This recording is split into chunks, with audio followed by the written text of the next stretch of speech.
সবশেষে তুমি আমার মনেই থাকলে, কিন্তু কপালে থাকলে অন্যজনের।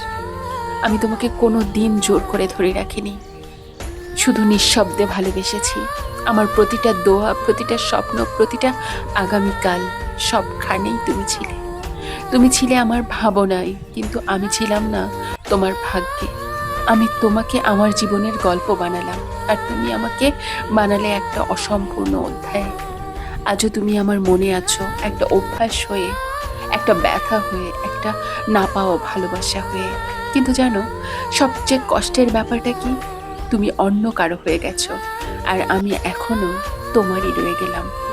হয়তো ভাগ্য এটাই, কাউকে নিজের করে ভালোবাসা আর কাউকে অন্যের হাতে ছেড়ে দেওয়া।